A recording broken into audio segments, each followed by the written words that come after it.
Eu só vou falar rapidíssimo, duas frases. Primeiro, assim, que a nossa missão aqui hoje, Maria Tereza, não é desestimular publicidade médica, né? Até porque acho que hoje muito do mercado exige publicidade de todas as profissões. Mas é estimular que vocês, se escolherem o caminho da publicidade, que façam de forma ética e legal, né? E a segunda questão que eu queria pontuar é que não esqueçam que, para além dessa... Tá com mau contato.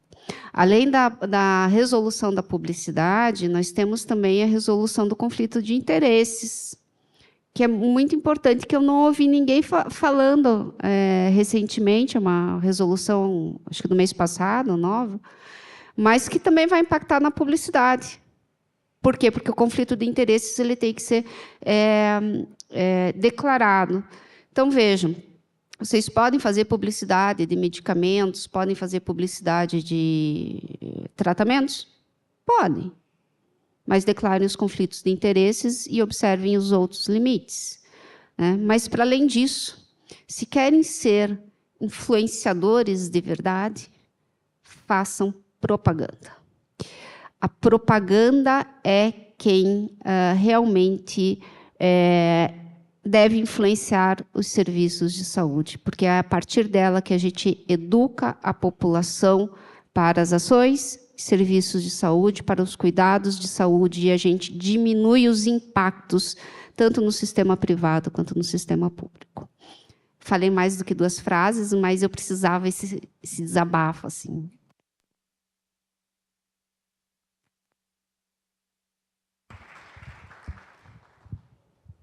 Boa noite, pessoal.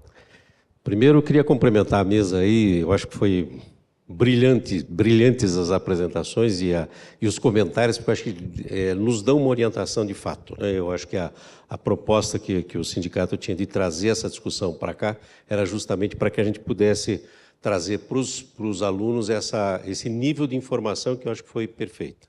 Mas eu queria fazer umas provocações a mais, tá? Doutora Fernanda, a gente sabe, e até eu não sou da área do direito, aliás, CRM 6111, deixa eu me apresentar aqui, Marlos Loureiro de Moraes, já para não cometer, ontem eu cometi uma falha, eu comentei das especialidades e não comentei meus hierarquias, mas basicamente eu estou só trazendo aqui a informação que acabo de receber.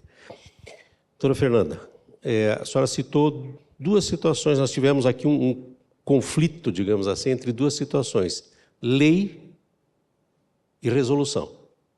Eu acho que essa questão da hierarquia talvez seria interessante colocar, porque a hierarquia dessas regulamentações ela pode ser vista de alguma forma como, não, mas eu respeitei, foi o que a doutora fez isso, eu só queria dar uma reforçada para os alunos em relação a isso. Eu acho que é um ponto importante para a gente não perder essa noção do que vai acontecer depois que no meu exercício eu tiver algum tipo de discussão, algum tipo de resposta que eu precise dar. E segundo, para a doutora Maria Tereza, eu gostaria de, primeiro, dizer que achei muito bacana a forma como mostrou o top 6, mas hoje o que a gente vê muito fortemente é uma mídia social que induz a erro. Quando eu ouvia a notícia, a gente já vinha sendo chocado aos pouquinhos, mas aquele peeling com fenol, para mim, foi uma coisa absurda do ponto de vista de como é que eu acredito tanto, como é que eu me coloco numa situação de risco a ponto de morrer por uma escolha completamente absurda de uma pessoa que não tem treinamento e que aplica uma metodologia que ela não sabe como é e leva... isso, para mim, é chocante. Eu acho que para todos nós, né, foi chocante, principalmente para quem foi a vítima, né? Mas eu gostaria de colocar a seguinte questão. Que força nós teríamos como instituições médicas para, de repente, colocar uma legislação que retire da mídia social esse tipo de informação, onde não se apresenta o RQE, não se apresenta... Eu não estou fazendo nenhum tipo de propaganda, né? Eu estou fazendo publicidade mesmo, né? E isso tem uma repercussão grande. A gente sabe da invasão do ato, mas a gente precisaria entender um pouquinho mais de que forma eu consigo regulamentar isso. Se o CONAR é suficiente para isso, eu acho que não, né? Mas se a gente não precisaria, do ponto de vista até educacional para a população, diz, cuidado, né? Ok? Obrigado.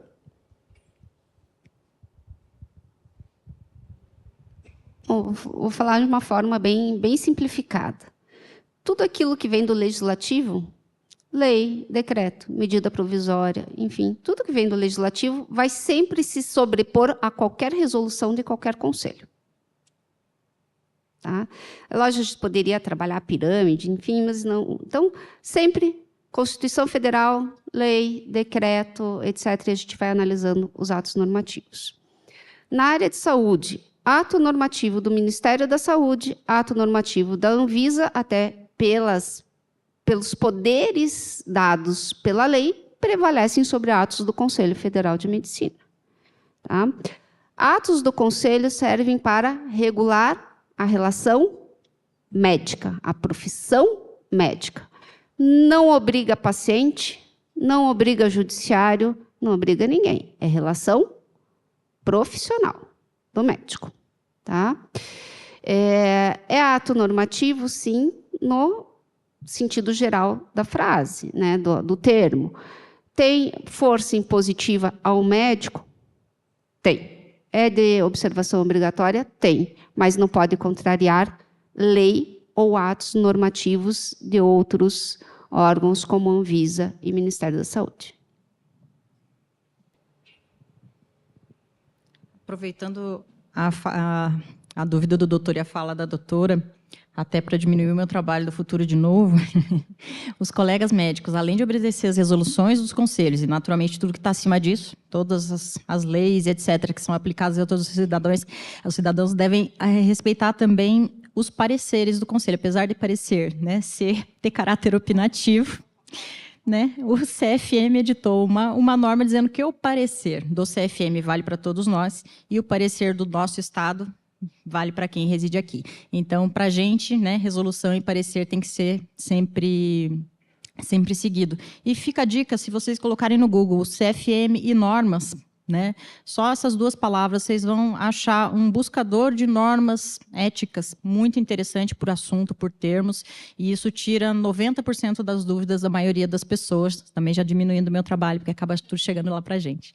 Apesar de que é um trabalho que eu adoro fazer, tirar essas dúvidas. Mas, voltando à resposta específica, doutor, quando a gente está falando de médico, né, naturalmente vai caber ao conselho. Primeiro, fazer uma orientação de publicidade, porque esse sempre é nosso papel, né, orientar antes de punir naturalmente. Mas, e 98% na última estatística levantada aqui no Paraná, né, a gente tem uma CODAME muito ativa e muito competente, 98% corrige. Infelizmente, tem uns 2% que, talvez por um interesse pecuniário nesse marketing predatório, não corrija. A gente acaba encaminhando para sindicância e processo, que é um processo...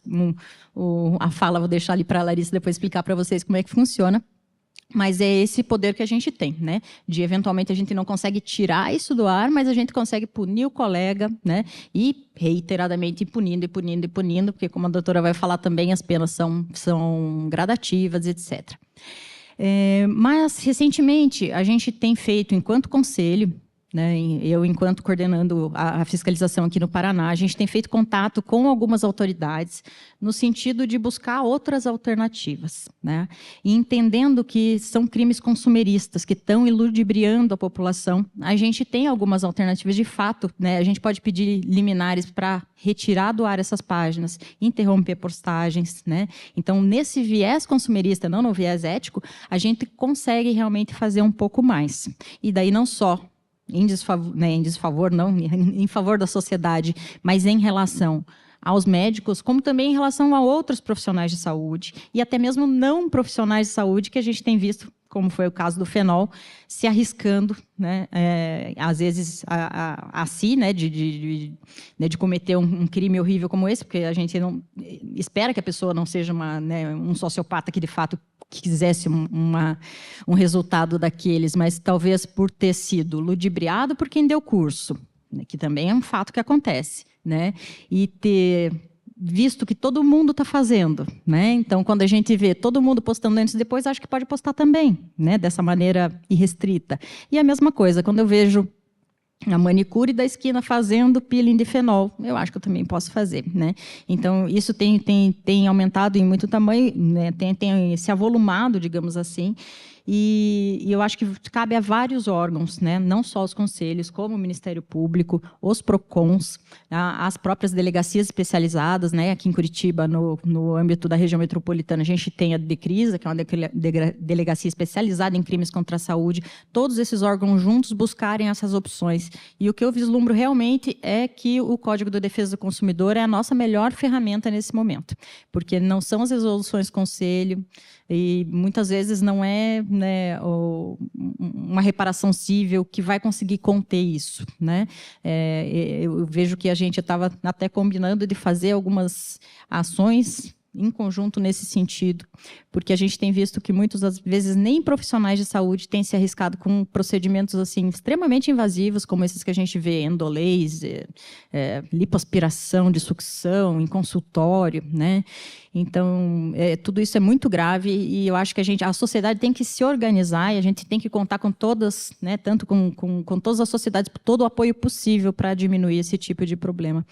E já aproveitando só essa questão também para diminuir o meu trabalho do futuro, eu lembrei de um detalhe, né? Esse tipo de procedimento que tem sido cada vez mais comum em consultório, gente, a gente tem que lembrar que uma intercorrência pode acontecer a qualquer momento, em qualquer anestesia tópica, né? Então, a gente fazer um endolaser num consultório, sem um desfibrilador, sem equipamento para atendimento à intercorrência, muitas vezes num segundo andar que tem uma escada para descer, o que a gente vai fazer se esse paciente tiver uma parada, tiver uma reação anafilática, né? Então, a gente não pode esquecer isso, não é porque todo mundo está fazendo que a gente deve fazer também, ok? Mas é isso, doutor, espero que tenha respondido. Alguém mais tem alguma dúvida? Tem.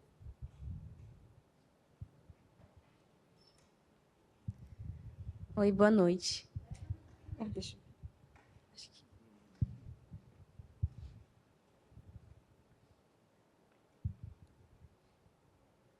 Eu primeiro queria agradecer pela roda de conversa, foi muito boa.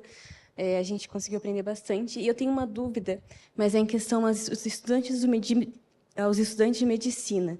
Porque tem bastante estudante que faz vídeo, tem TikTok, Instagram, e são bem famosos. E eu acho que o CFM não pode, não sei se pode ou não, intervir, fiscalizar essa parte, mas pela lei e judicialmente eu queria saber quais seriam as implicações que teriam, porque eu sei que muitos divulgam procedimento e um monte de coisa que eu acho que não pode divulgar. Pelo menos é o que a gente aprende, né? E essa é a minha dúvida.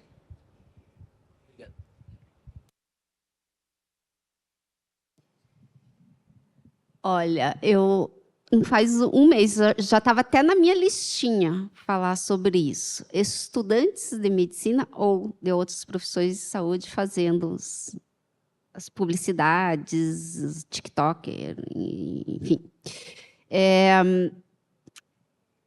Do ponto de vista legal, nós vamos aplicar Código de Defesa do Consumidor, porque publicidade é CDC, então o que nós vamos analisar?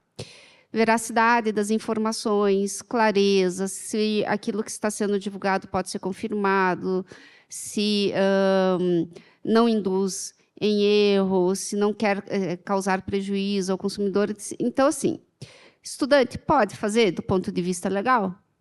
Pode. E daí nós vamos fazer a análise do ponto de vista do Código de Defesa do Consumidor, com as repercussões que eu falei anteriormente para vocês. Tá? E sim, eu trabalho no Ministério Público, a gente acabou de fazer um parecer com relação ao estudante e encaminhamento de retirada dos vídeos. É importante lembrar da LGPD também, né? Porque você comentou de divulgar procedimento, né? A gente tem que respeitar a imagem do paciente, mesmo que ele não seja o nosso paciente.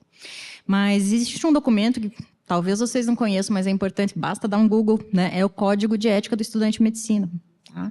A gente, o Conselho, não tem gerência sobre vocês ainda, né? Espero que seja só para dar a comenda de 50 anos de tratamento ético, né? de exercício ético da medicina.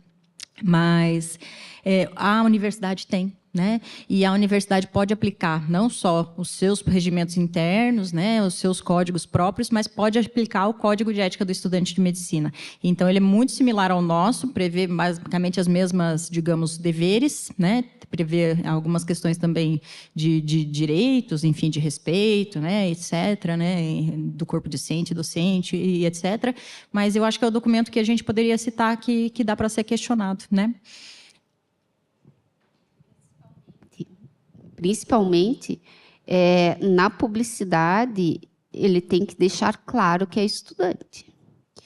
Né? Nesse caso, como mencionei para vocês, a gente analisou todas as postagens. Assim, em nenhum momento ele se identificava como estudante e se apresentava de jaleco, apresentando medicamento, falando dos... Veja, ele não, assim, o conteúdo publicitário não estava errado. O problema é que ele estava dando a entender ao consumidor que ele estava se apresentando como médico. E daí a gente tem um problema punível aí.